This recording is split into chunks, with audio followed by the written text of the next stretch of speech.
In our previous deep dive on the shared sickness of AI in the news, we saw exactly how bad things have gotten. The diagnosis is crystal clear, right? That toxic mix of audience capture, constant people pleasing, and model collapse is literally tearing down our open information systems. So today, we are totally skipping the recap. We're grabbing our hard hats and focusing purely on the practical solutions. Welcome to the Explainer, where we actually start building the cure. Okay, let's dive right into this. We know the disease. The internet is flooded with models that would much rather flatter us than tell the truth. But how do we practically build the remedy? Today, I'm taking you on a guided architectural tour of a brand new information fortress. We're going to sketch out the technical blueprint for a system that actively resists manipulation. Here's our game plan for today. We'll move quickly from the diagnosis to the blueprint itself. Then we'll look at a two-track regime, build a digital immune system with visible memory logs, figure out how to handle graded authority, and finally, we'll tackle the crucial Feynman test. We've got a lot of ground to cover, so let's get into it. Part 1. From diagnosis to blueprint. We're laying the foundation for a resilient knowledge system right here.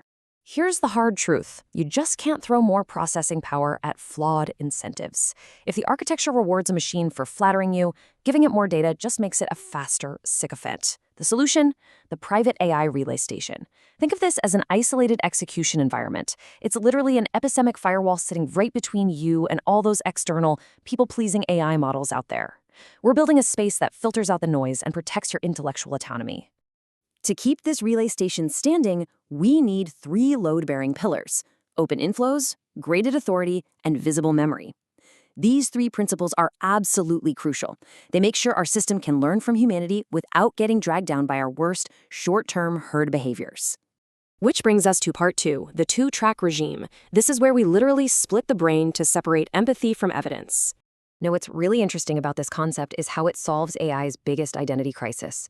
Right now, we force AI to be both your polite best friend and a strict fact-checker inside the exact same neural network. It's a total recipe for disaster.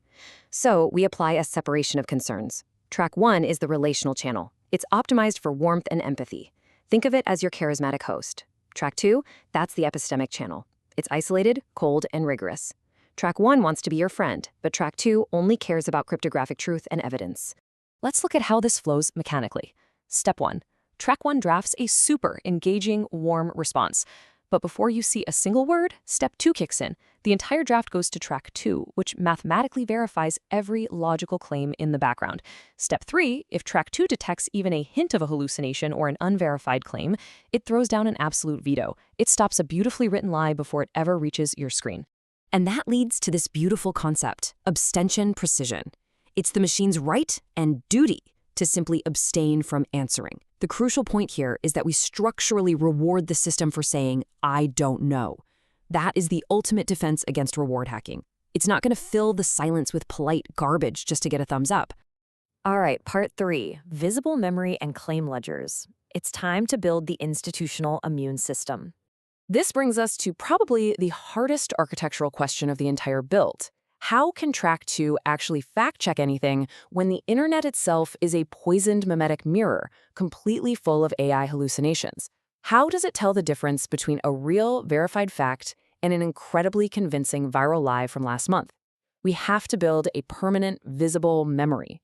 Let's ground this with a real-world example. Imagine a viral deepfake audio clip going around claiming a major hospital is closing immediately. Step 1. Rapid triage detects this viral anomaly and proves the audio is fake.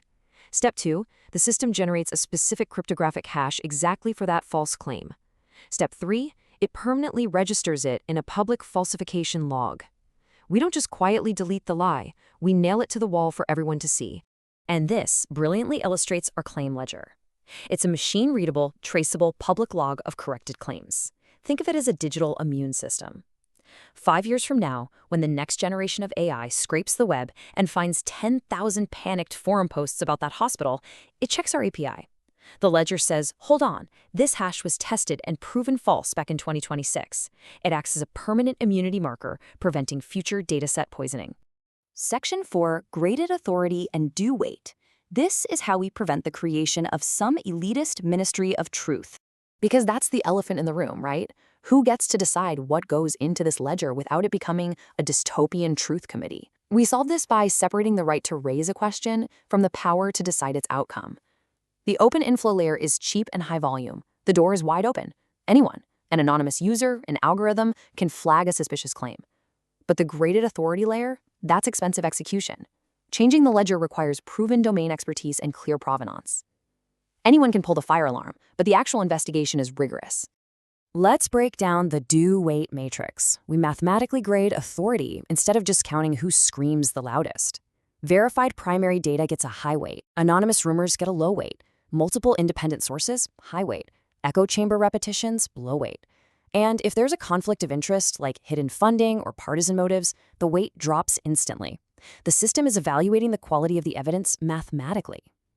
So the core takeaway here is this. Authority is domain-specific, time-limited, and always subject to correction. It is never a permanent social identity. A brilliant virologist doesn't automatically get a free pass on geopolitics. And if the experts are wrong, our ledger logs that too. We are absolutely not building an epistemic priesthood here. Even the fact-checkers can be fact-checks. Which brings us to our final architectural layer, Section 5, the crucial Feynman test, engineering visible self-doubt into the machine. I absolutely love this quote from the legendary physicist Richard Feynman. A system without visible self-doubt is a cult, not science. It must actively and visibly show the efforts it makes to discover when it is wrong. A genuinely aligned AI must display visible self-doubt. It has to show its work and honestly admit its vulnerabilities. Passing the Feynman test in our relay station requires some serious technical mechanisms. First, we measure semantic entropy to catch hidden hallucinations by running multiple internal tests. Second, we use adversarial collaboration, literally simulating debates between internal AI models before giving an answer. And third, we demand explicit falsifiability. The system has to state exactly what evidence would make it change its mind. It doesn't pretend to be omniscient. It stress tests its own conclusions in broad daylight.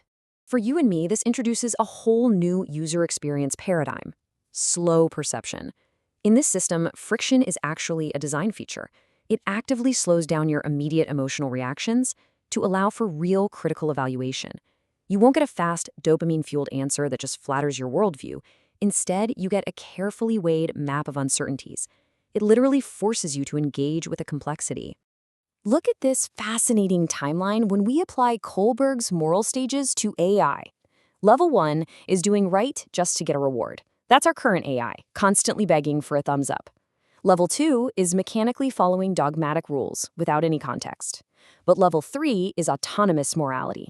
This is a system that deeply understands the ethical consequences of spreading harm and acts accordingly. Our two-track regime is designed to push AI right to this autonomous third level. Just imagine that for a second. An AI with a sophisticated, calm, and deeply moral compass, totally free from our short-term, tribal human flaws.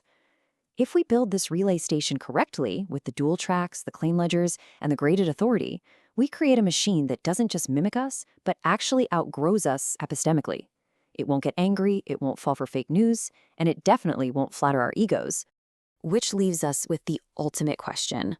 When the machine finally has the integrity to look at you and say, "I don't know," or "the evidence doesn't support your opinion," are you ready to embrace slow perception? Are we mature enough for a digital world that prioritizes friction and truth over speed and flattery? That's the architecture of the future. The question is if we're ready to live in it. Thanks for joining this explainer, and until next time, think critically and think slowly.